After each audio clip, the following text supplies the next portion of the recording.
no voy a leer. De igual manera el año que viene van a tener que leer, obligatoriamente. ¿Sí? Porque hay una guía que se llama la guía de la GINA, G-Y-NA. La guía de la GINA nos dice justamente que el mecanismo, el antígeno más frecuente encontrado en todos los asmáticos, en un 70 a 80%, ¿saben cuál es? No es el polen, el polvo o epitelio animal, ¿verdad? Es el ácaro. El ácaro, ¿verdad? Entonces se considera que el ácaro o partículas del ácaro que se encuentran en la ropa, ¿verdad?, en la tela, en el colchón, en la cama, esa es la que produce el ácaro, ¿verdad? A tal punto que se crea, se vende y se comercializa un anticuerpo antiácaro, tipo una vacuna, para que el asma se reduzca en su inicio, ¿verdad? Por supuesto cuesta mucho dinero. Bueno, entonces la GINA nos dice eso, que tiene como mecanismo inicial alergia, ¿verdad? Tenemos un alérgeno que ingresa al sistema respiratorio, le encuentra a una célula inflamatoria que es el linfocito T. ¿Se recuerdan de la función del linfocito T? ¿No? ¿Linfocito T? ¿Cuántos tipos de linfocito T hay?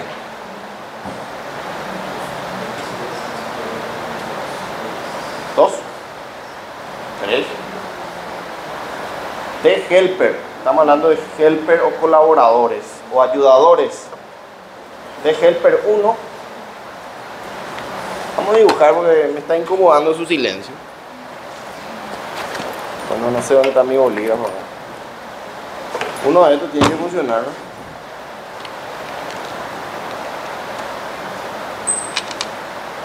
¿Qué se supone que sea? Hacia la comida.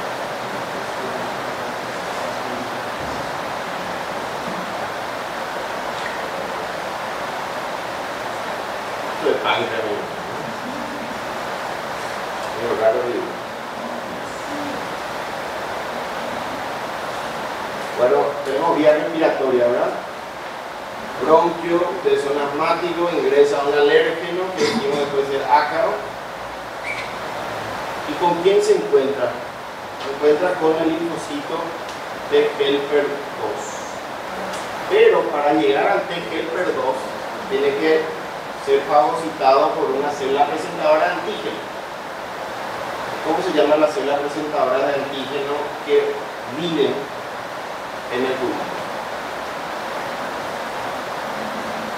Célula presentadora de antígeno. Porque le va a presentar este antígeno que es el ácaro, ¿a quién? Al T helper 2. Se llama macrófago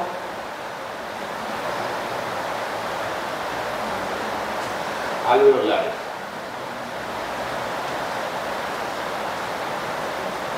Los macrófagos alveolares van a fagocitar este antígeno y le van a presentar a un T helper 2. Hasta ahora bien.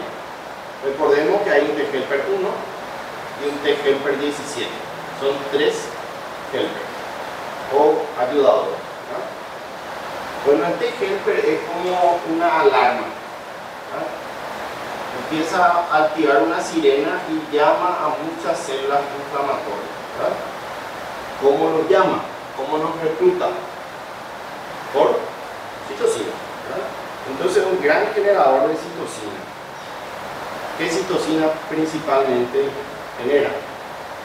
Interleucina 4, interleucina 5, ¿verdad? El 4 va a reclutar generalmente plasmocitos, ¿verdad?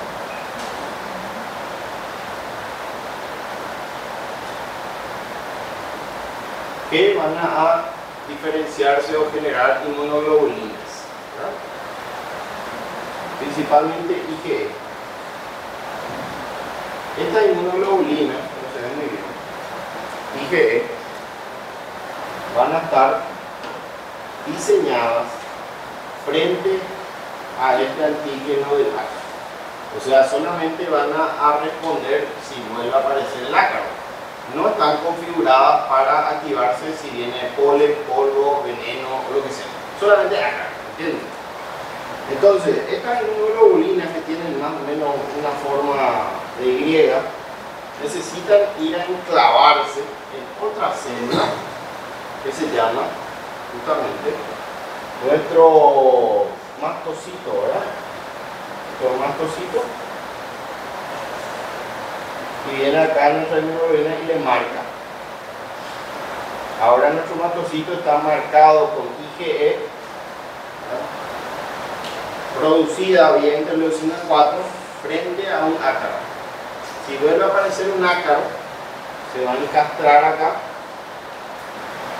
ácaro, ácaro, ácaro, y van a activar al mastocito. ¿Qué va a provocar? ¿Qué tiene el mastocito? Tiene histamina, ¿verdad?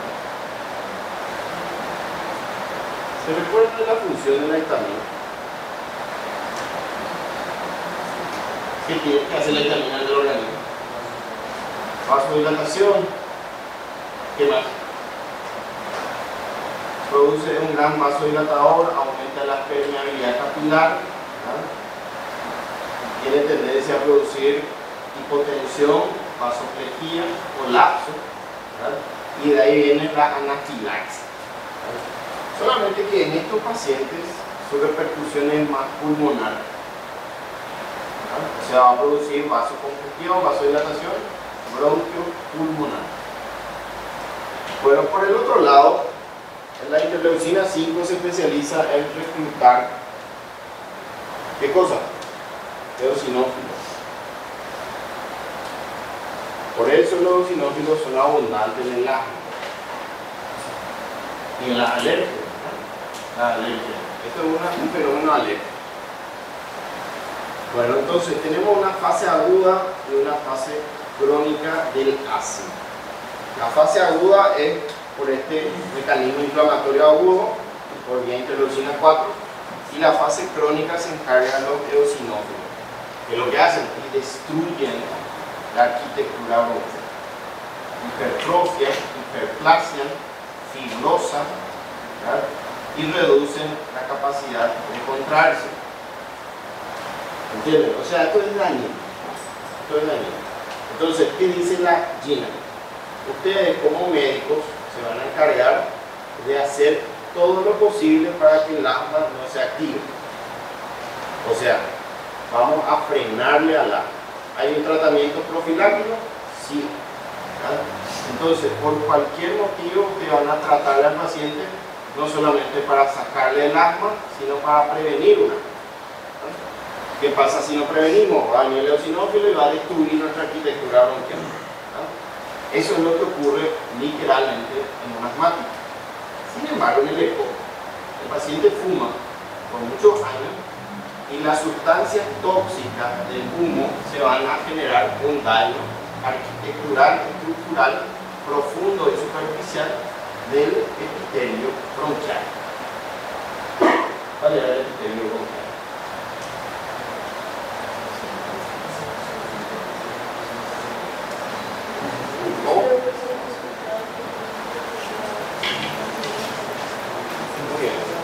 Epitelio cilíndrico, pseudo estratificado, ciliado, con células caliciformes. ¿Por qué ciliado? Esos cilios se mueven. Muy bien, se mueven unidireccionalmente. ¿Y cuál es su función?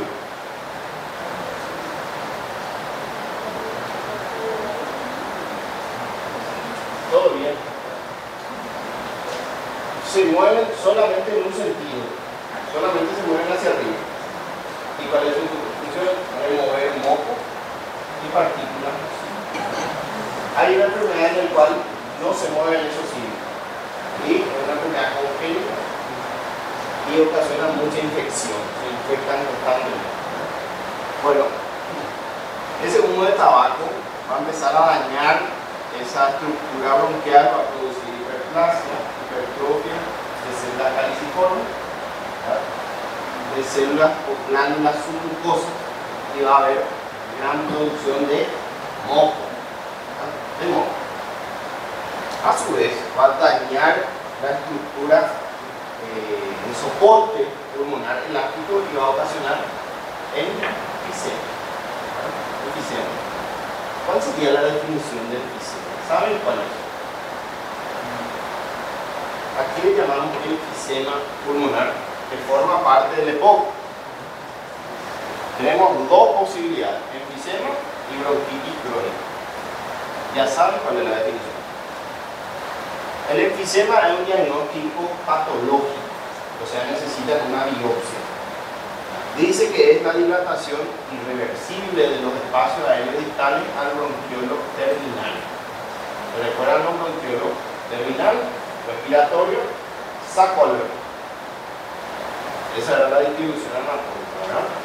Entonces, dice, dilatación. La bomba, porque se destruye de manera irreversible. No hay cómo volver atrás. Sin embargo, la bronquitis crónica es un diagnóstico clínico. Dice que es tos con expectoración, por lo menos 3 meses consecutivos, o sea, de 3 meses por 2 años consecutivos. O sea, yo toso 3 meses, después me pasa, pero en 2 años que siguen. Básicamente todo con catarro permanente, ¿no? Bueno, ¿creen que el EPOC es una enfermedad preneoplásica? Esa es una muy buena pregunta y que se hace frecuentemente. El EPOC es una enfermedad preneoplásica. Sí, muy bien. Ahora la pregunta es por qué. Ustedes saben que el daño que ocasiona el tabaco, para que ustedes se imaginen los que por si acaso fuman, entonces le llega la sustancia nociva a la superficie bronquial y ese epitelio cilíndrico estratificado no tiene la capacidad de lidiar con ese daño. Entonces se ve obligado a cambiar. ¿Cómo se llama cuando un epitelio cambia? ¿Cómo se llama? Metaplasia. ¿No? Metaplasia. Entonces ocurre una metaplasia que se llama metaplasia escamosa. Escamosa.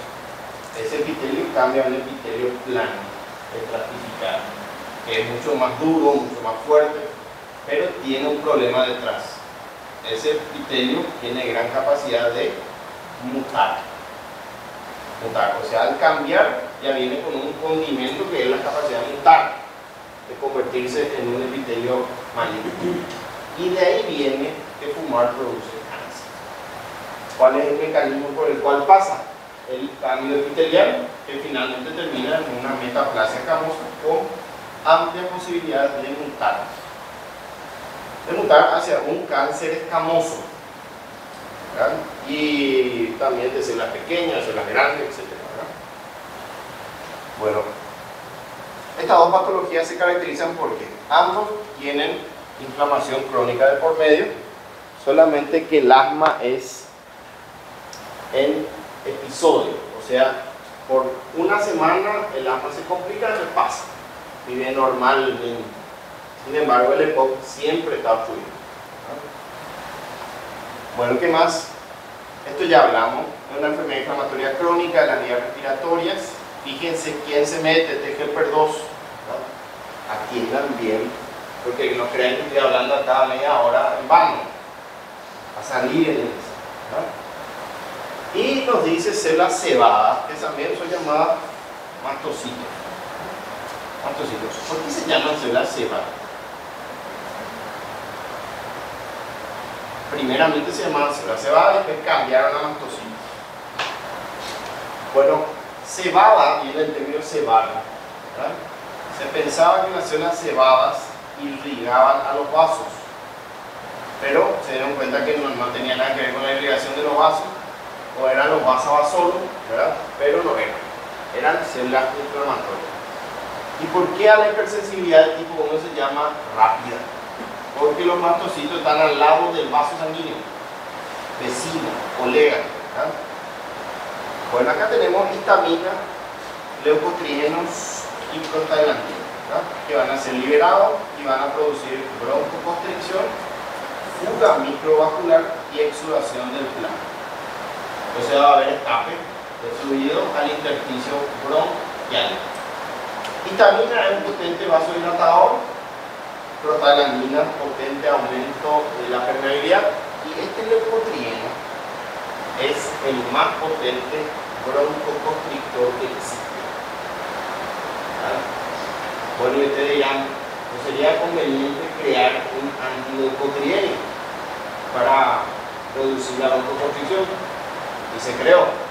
¿Saben cómo se llama el antileucotrieno con plasma? Montelukast, seguramente a algunos les suena. El Montelukast es el único antileucotrieno. Y quizá dirán, ¿tiene mucho éxito? No, tiene muchas complicaciones. Está entre quitar y no quitar de plasma. Bueno, esto es lo que ocurre, este es nuestro epitelio superficial, ¿verdad? Tendría que ser epitelio pseudoestratificado, ¿verdad? Bueno, acá tenemos una célula caliciforme, productora de moco, vemos las células que son ciliadas, vemos nuestra lámina propia, ¿verdad? Vemos acá nuestro vaso sanguíneo con mucha fuga. ¿Qué es importante? Esto, lo que estábamos explicando. Acá pone células dendríticas, que es otra célula presentadora de antígeno. ¿Le presenta a quién? El TGPER2. El TGPER2 dijimos que va a secretar interleucina 4 para producir inmunoglobulina, específicamente IG, porque hay IG y G, IgA, pero acá es justamente una inmunoglobulina especial que es la E.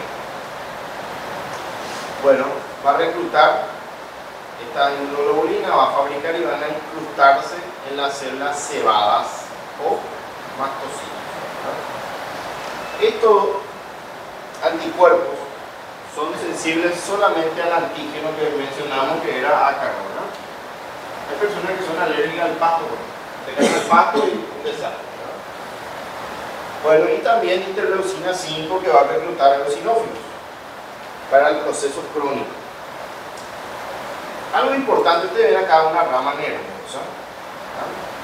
Estas fibras nerviosas que tienen contacto directo con el antígeno, que es el ácaro, supongamos, tienen superficies directas que tienen contacto con la superficie. ¿De qué me sirve saber eso? ¿Rama de quién es? Son del sistema colinérgico o del sistema parasimpático. O sea que el sistema parasimpático se involucra en la broncoconstricción, sí, directamente.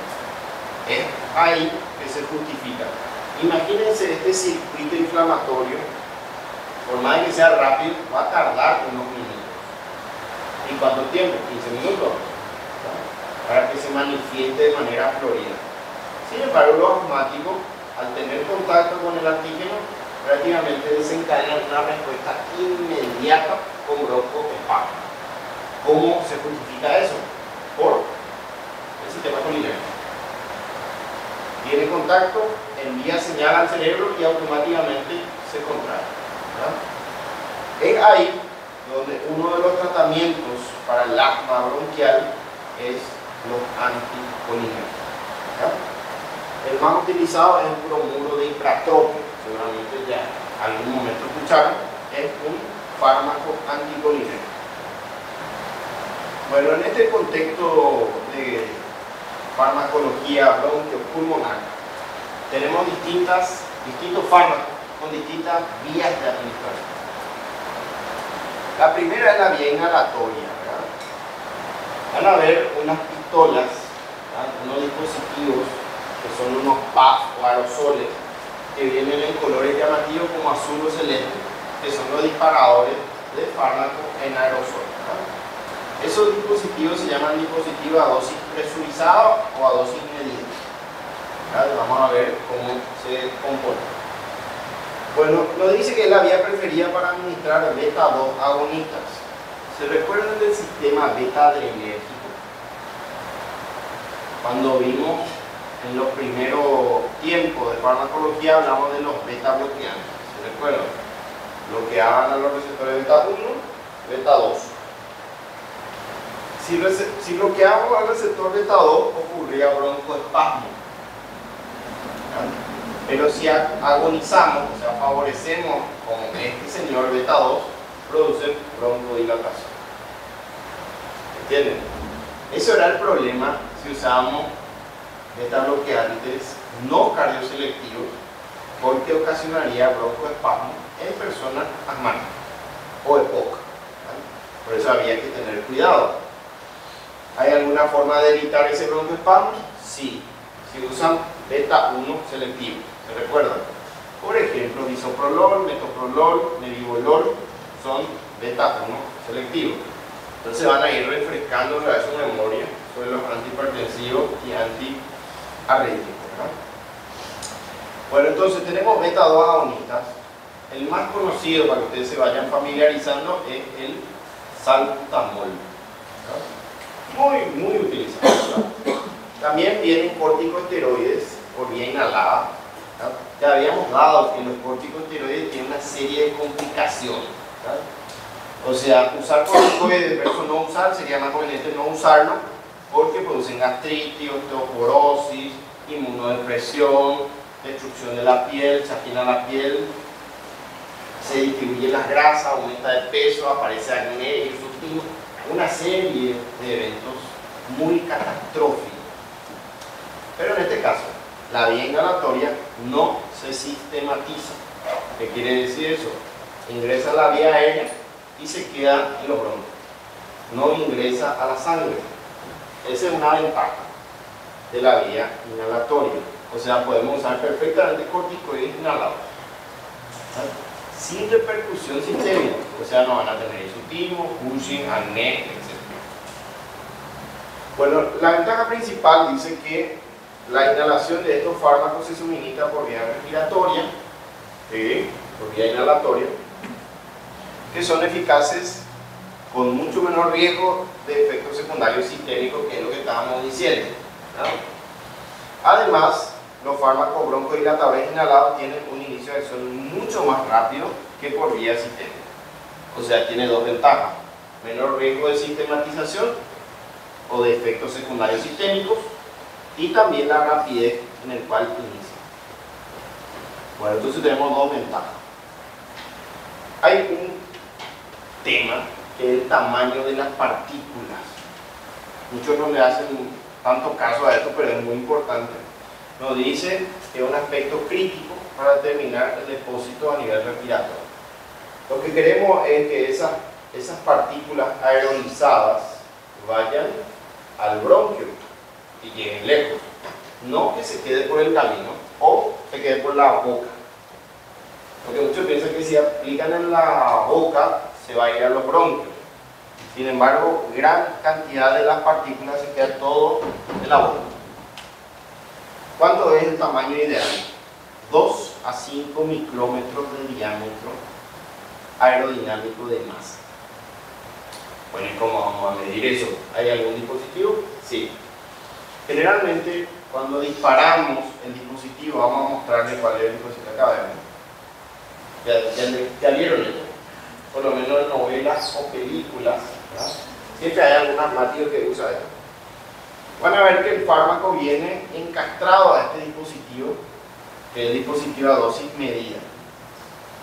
Acá vemos cómo va a aplicarse en la boca. En la boca. Cuando se dispara, esto sale a alta velocidad, a una velocidad impresionante, y lo más probable es que se quede todo por la boca, ¿verdad? Y no ingrese a los pulmones. Entonces, ¿hay alguna forma de frenar la velocidad? Sí, con estos espaciadores, ¿verdad? Con estos espaciadores. También se llama aerocámara o espaciador.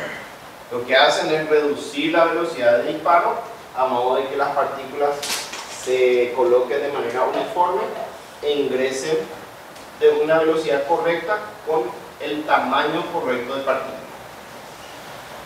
Si las partículas son más grandes, son muy grandes y no se pueden, digamos, aerolizar, se van a quedar en la vía respiratoria superior y se van a deglutir. O, si es muy pequeño, va a quedar suspendido y van a expulsar. Entonces, lo ideal es que se forme el tamaño correcto para que llegue al objetivo, que es bronquio. Bueno, acá vemos, este sujeto va a utilizar su dispositivo directamente en la boca y nos dice 10 al 20% nada más va a llegar a los bronquios y 90% se va a deglutir y vamos a tener efectos secundarios sistémicos. Esto se cumple principalmente para los corticosteroides inhalados, que vamos a tener, se recuerdan, glutino, osteoporosis, gastritis, erosión gástrica, hemorragia digestiva alta, muchas complicaciones, ¿verdad? Entonces, ustedes el día de mañana van a tener algún paciente, familiar, colega asmático, ¿verdad? Van a tratar personas asmáticas. No es necesario que sean neumólogos o especialistas en pulmón. Bueno, los inhaladores presurizados a dosis medida, ¿verdad? Acá vemos este dispositivo. Estos fármacos impulsan, dice. Essa porcentagem é independente do tamanho da partícula. É mais pela... Claro, eso es por el método de aplicación. La forma de conseguir esos 5 micrómetros es utilizando el espaciador. Entonces, moraleja, tienen que tener el espaciador.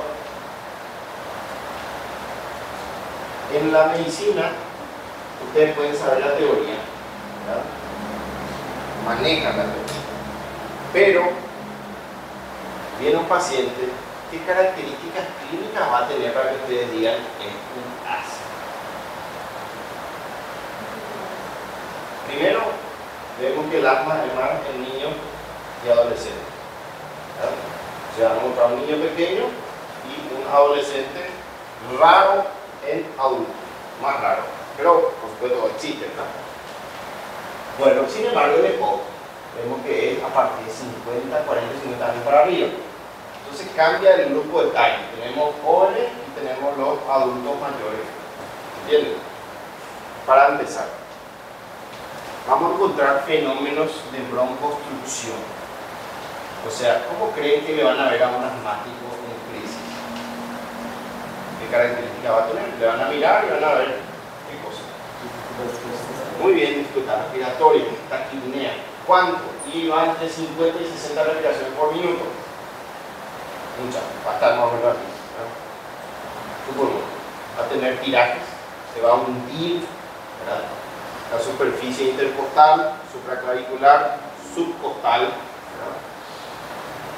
Van a mirarle el color de la piel y se va a ver azulado, labios azules, ¿verdad? Una fase, ¿verdad? Ansiosa, preocupada, porque piensa que se va a morir, ¿verdad? Es directamente así.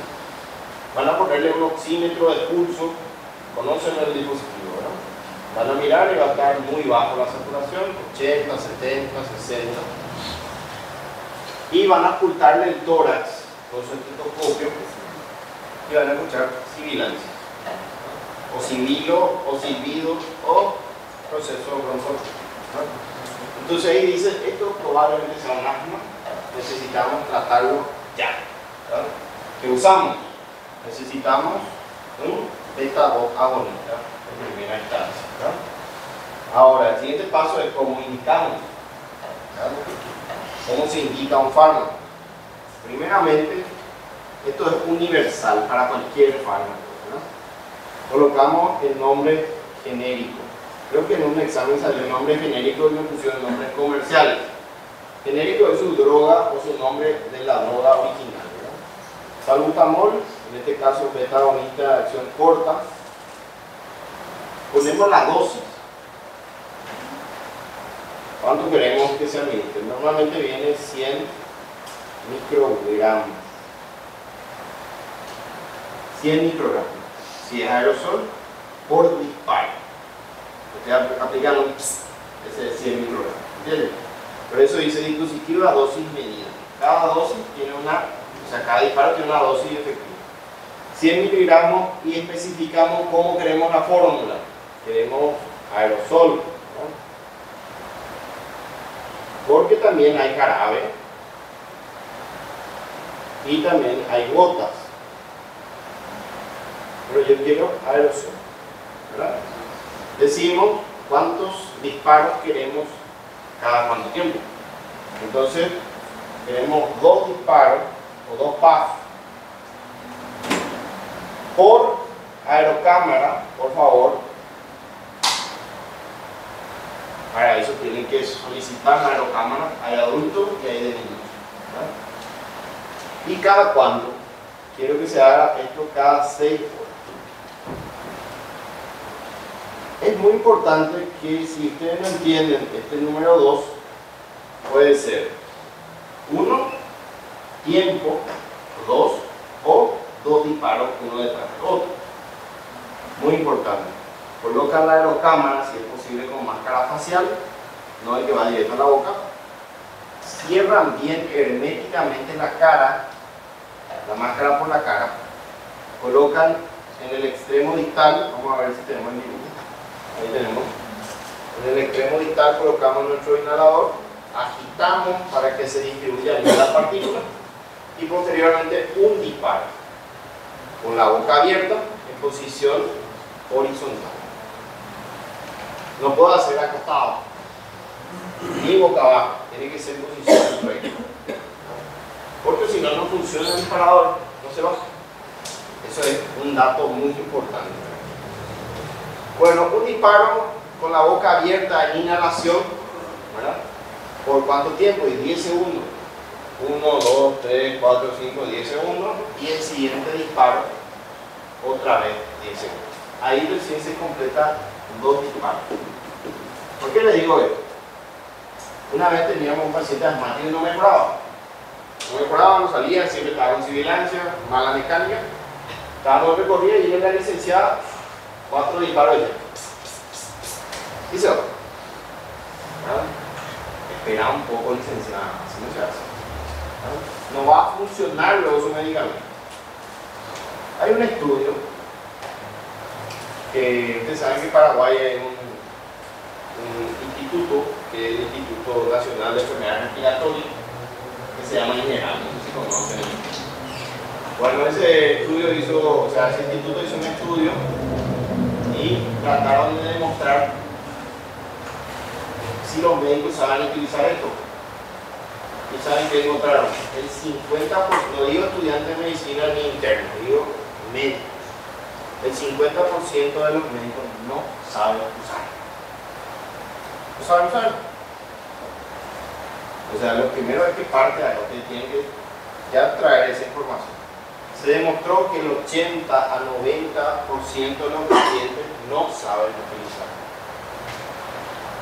Entonces es medio difícil que controlen la enfermedad, ¿verdad? Moraleja, primeramente ustedes se aprenden cómo funciona el sistema, así como yo les enseñé, y le enseñan a su paciente, ¿verdad? Mira, señor, vas a hacer así, así, y el paciente te está mirando. Te está mirando, señora.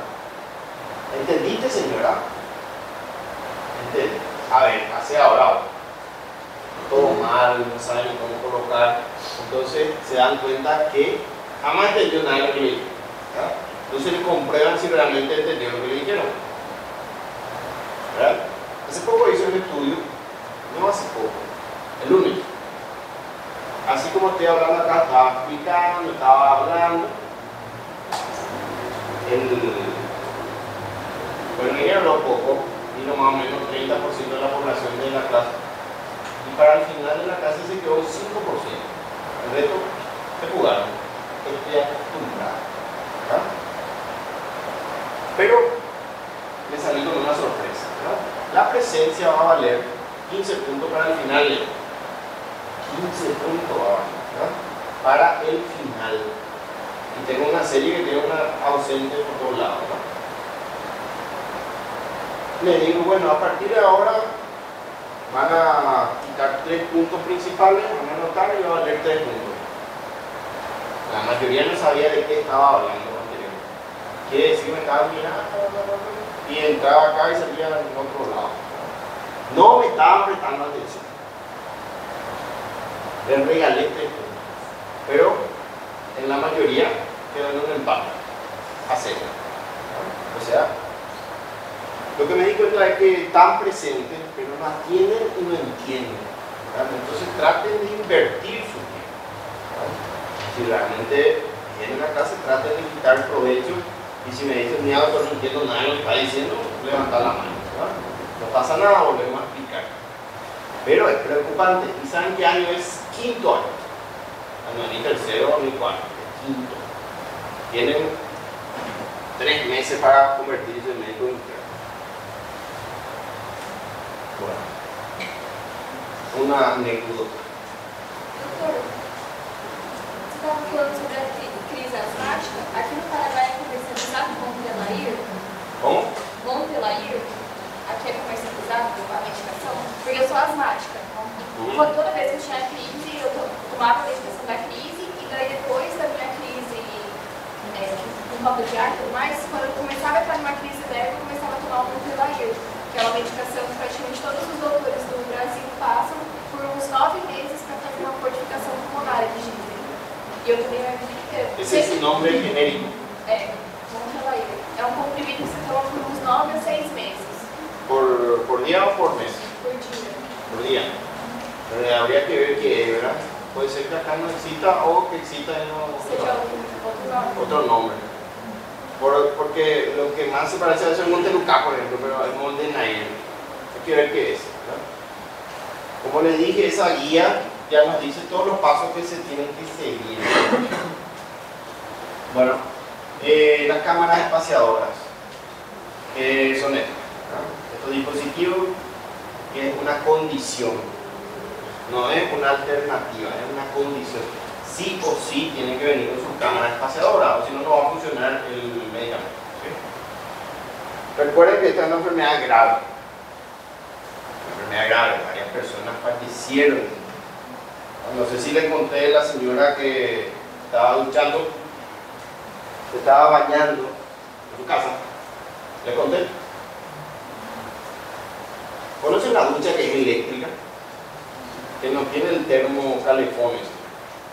Está conectado 2 cables allá arriba y pone y se conecta la corriente eléctrica. Bueno, hubo un cortocircuito en su corriente eléctrica de la ducha y hubo humo. Ella era asmática. Le desencadenó una crisis asmática severa. Cuando llegó al hospital, ya llegó en paro. Llegó en paro respiratorio, le reanimaron por 20-25 minutos y a los 25 minutos sale del paro. Le salvan la vida, pero el cerebro quedó totalmente isquémico y quedó en estado vegetativo, y era asmático. Imagínense por qué se quemó su ducha. Normal, tu vida, todo bien, se quema tu ducha y te queda en estado vegetativo. Era asmática. ¿Cuál fue el posible error? Tardaron mucho para intubar. Bueno, vamos a los dispositivos en donde el paciente reduce la velocidad. Si ustedes quitan información de esto, el objetivo principal de los espaciadores es reducir la velocidad de disparo, conseguir el tamaño correcto de las partículas, que dijimos ya cuánto tienen que tener, y también que las partículas se dirijan de manera unidireccional. O sea, no hay posibilidad de que vuelvan atrás, solamente se van hacia adelante. Eso es una otra vez. También disminuye el contacto con la orofaringe y que se degluta y que se sistematice. Y también se reduce la necesidad, si utilizan directo en la boca, tienen que coordinar perfectamente con la inspiración. Si fallan, no funciona el fármaco. Quizá la aplicación más útil es, nos dice, de la cámara espaciadora es la disminución del depósito de corticosteroides en la orofaringe. Recuerden que los corticosteroides, si se degluten, de igual manera van a crear un trastorno sistémico, como Cushing. Bueno, acá vemos, fíjense la posición bien horizontal. Bien horizontal, este es lo correcto, bien cerrado todas las vías y el disparador en un extremo con el tiempo de 10 segundos internos. Bueno, este es otro que directamente va a la boca y esta línea se está haciendo sola, ¿verdad? Tiene el dispositivo y de manera colocada correctamente. Bueno, después tenemos los nebulizadores, que seguramente ya vieron alguno de estos, ¿verdad? Este es el nebulizador estándar, que ustedes ven cómo tiene un reservorio en donde van a colocar gotas, por ejemplo de salbutamol o corticoides, y se conecta a la electricidad y se escucha un sonido que vibra. Son cristales piezoeléctricos que vibran y generan vapor, y eso inhala el paciente e ingresa a la vía respiratoria. Bueno, esto es una vaca, ¿verdad? Para los niños, ¿verdad? Mucho menos eficaz. Bueno, ¿esto qué es? Van a encontrar mucho en los hospitales. ¿Qué esto es? ¿Por qué te da el hospital? No puede ser. Esto es un humidificador. Se conecta en el oxígeno, pasa por agua y de ahí va a los pulmones. Esta es la forma correcta de administrar oxígeno en los adultos o en los niños. Hoy, por ejemplo, vimos que el oxígeno estaba conectado directo al oxígeno central. Ese oxígeno seco va a secar totalmente las vías respiratorias, va a gritar, va a ocasionar molestia y mayor riesgo de infección. Entonces, esto sí o sí tiene que estar conectado al oxígeno en el cual el paciente va a ser administrado, ¿verdad? Esto se llama tubo en T. Acá tenemos un reservorio de nebulización donde vamos a colocar los medicamentos y vemos que se bifurca. Un extremo va a conectarse a traqueostomías. Esto está diseñado para los que son portadores de traqueostomía, la forma de administrar oxígeno y medicación nebulizada. Y esto es el nebulizador con oxígeno central. Ustedes ven que tiene una máscara, tiene un reservorio en donde van a administrar su medicamento y tiene un conector que va a ir al oxígeno central o a un balón de oxígeno, ¿verdad? Entonces, aparte de recibir nebulización, va a recibir oxígeno. Esta es la vía recomendada en pacientes graves hospitalizados. Bueno, se dispone de dos nebulizadores, dice, a chorro, que es el flujo de gas, que es este, ¿verdad?, que utiliza aire o oxígeno. Y también, por otro lado, tenemos lo que son la vaquita, ¿verdad?, que es o utiliza cristales piezoeléctricos que vibran y generan gas o vapor, ¿verdad? Por lo tanto, dice, los nebulizadores son útiles en el tratamiento de exacerbaciones agudas. ¿Qué es exacerbación? Dice que ahí está exacerbación y yo necesito que sepan qué es exacerbación. Bueno, Aisha, por ejemplo, es asmática. Ahora no está en su crisis. Crisis es exacerbación. ¿Y qué es crisis? Porque exacerbación es cuando aumentan los síntomas basales. O sea, va a tener dificultad respiratoria, desaturación, cianosis, taquipnea, taquicardia. Todo se complica y se agrava. Eso es exacerbación. ¿Entendieron? Porque después salen del examen. ¿Qué es exacerbación, doctor? Y 30 veces explicamos la clase, ¿no? Bueno, también se utiliza para suministro de fármacos. Ustedes van a ver que en este sector se colocan fármacos, se pueden colocar gotas o soluciones. Y no solamente se pueden administrar broncodilatadores, sino también se pueden administrar antibióticos por vía nebulizada.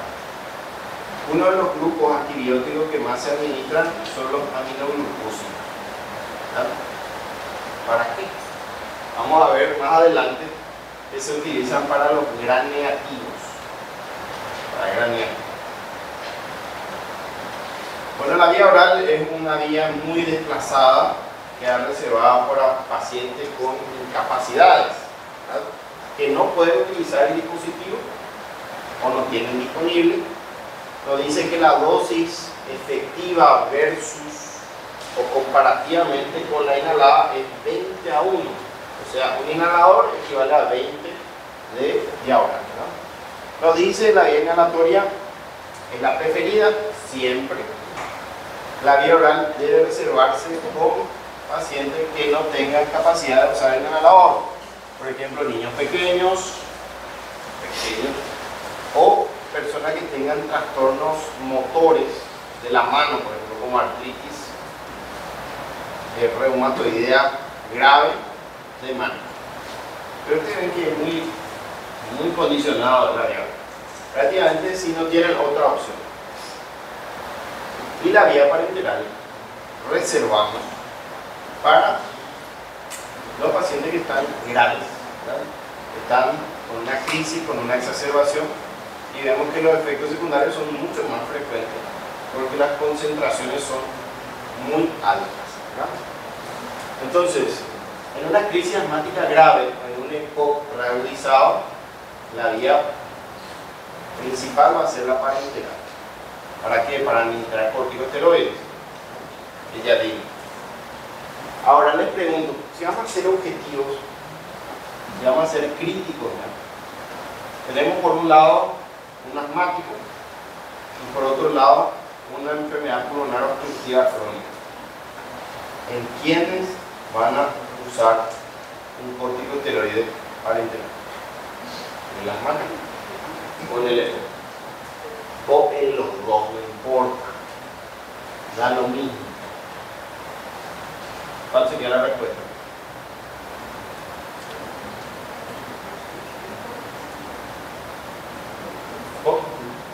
¿Cómo dice la componente que dice? Fíjense que depende de ustedes si se muere o no se muere el paciente.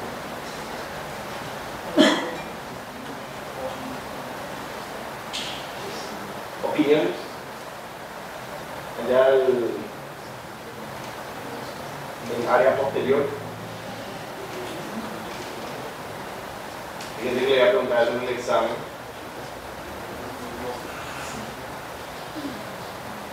Bueno, hasta ahora tenemos una sola compañera que se animó a decir EPOC.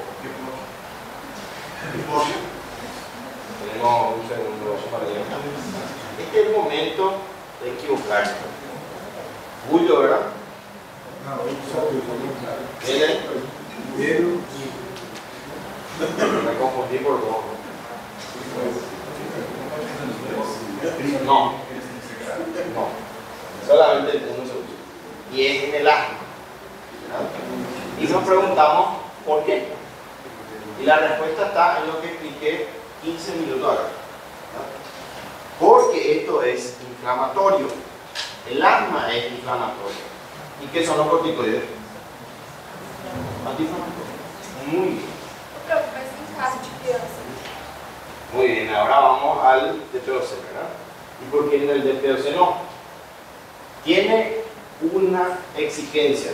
Dice, los corticoides solamente se utilizarán si los eosinófilos son mayor a 5. O sea, usted tiene que tener un sinófilo, miran, mayor a 5, recién ahí tienen luz verde para hacer corticosteroides. ¿Y quién dice eso? Dice la guía de la GOLD, G-O-L-D, oro.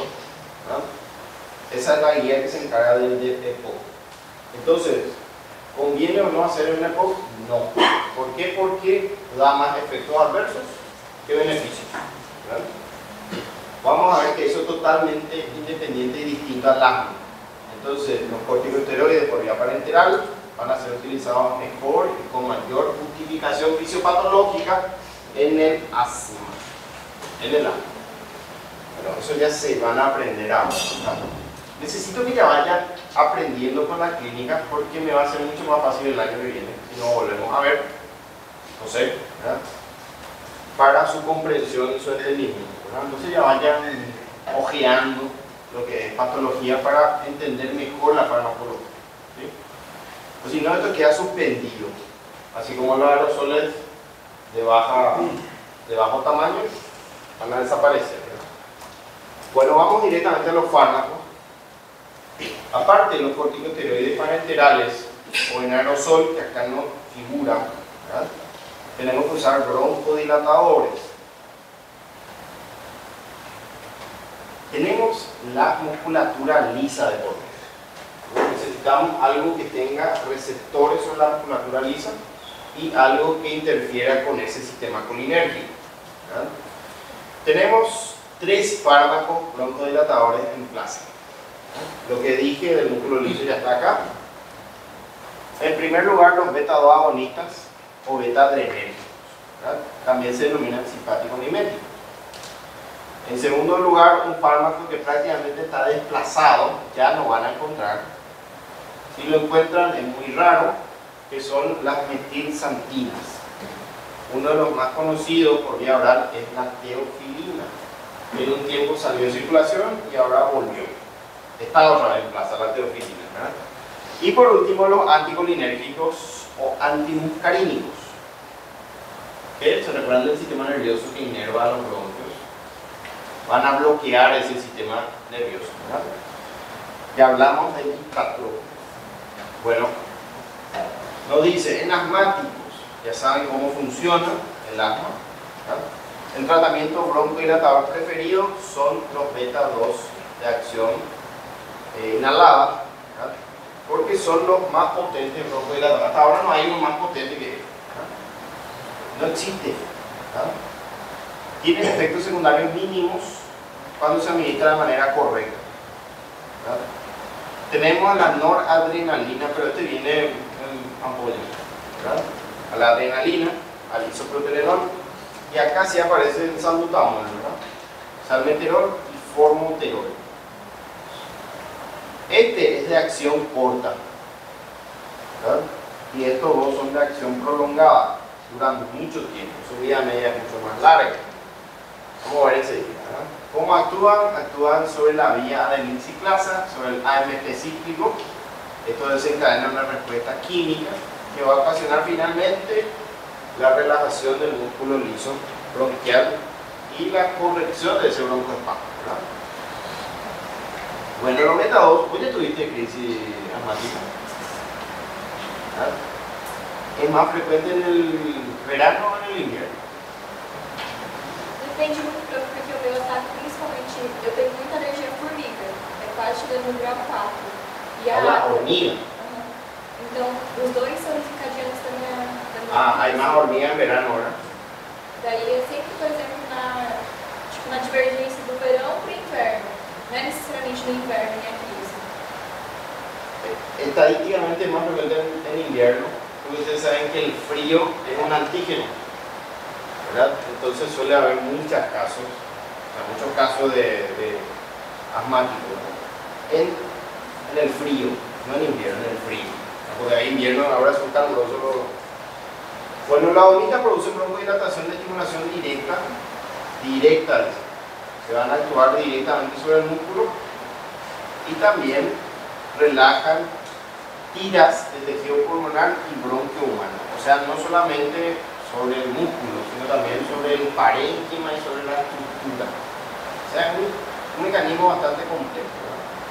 Algo que no van a encontrar en muchos sitios es que también inhibe los mediadores inflamatorios, son antiinflamatorios secundarios y también la transmisión nerviosa parasimpática, o sea, interfiere parcialmente, ¿verdad? Bueno, tenemos dos tipos, los de acción corta, que son beta-2 de acción corta. Fíjense que según la gallina dura 4 a 6 horas su tiempo de acción, ¿verdad? No es mucho.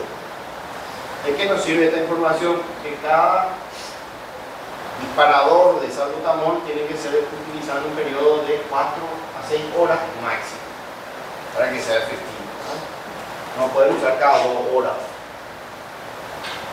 Bueno, además dice estos fármacos son eficaces para proteger contra ciertas situaciones desencadenantes, o sea, previenen que aparezcan.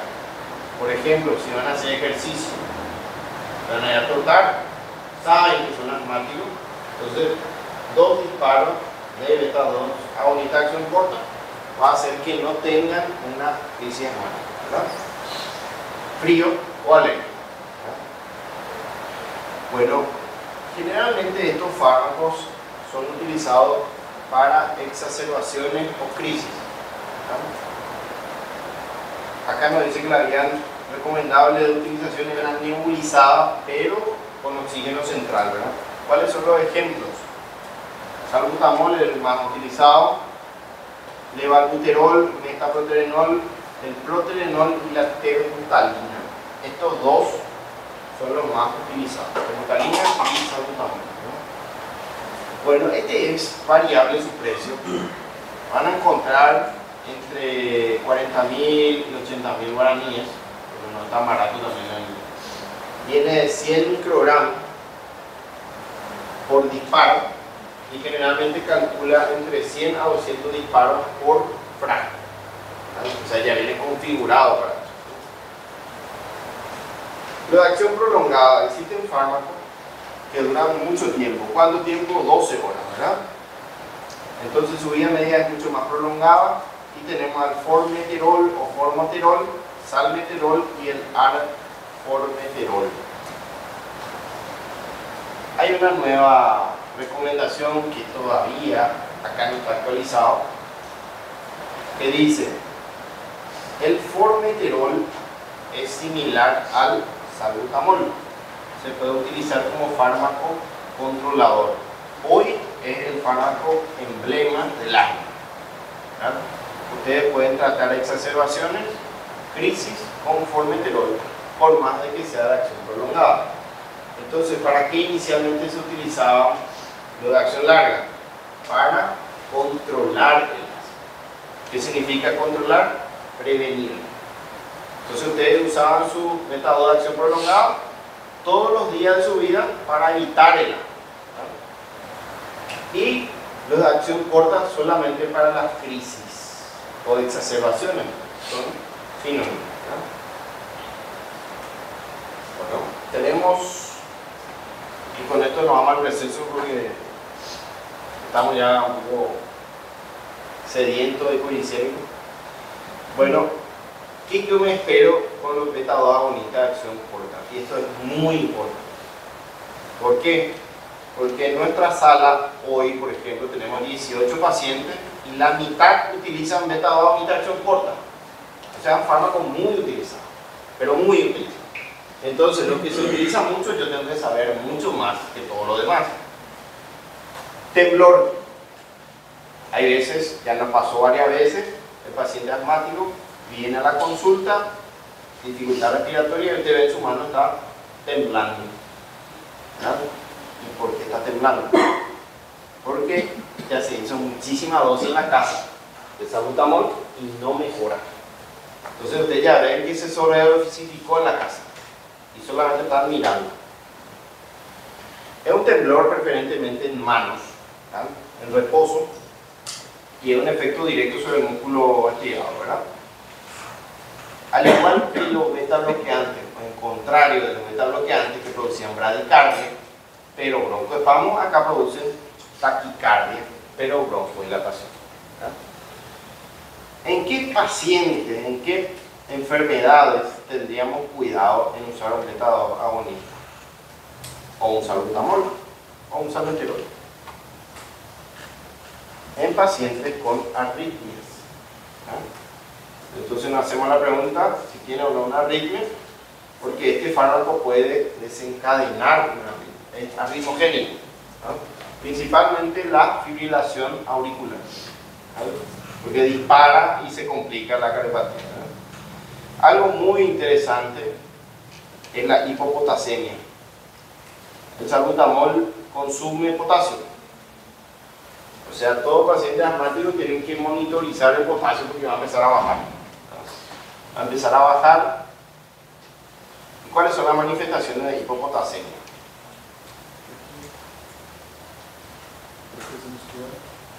Muy bien. Flaqueza muscular, debilidad muscular, calambres.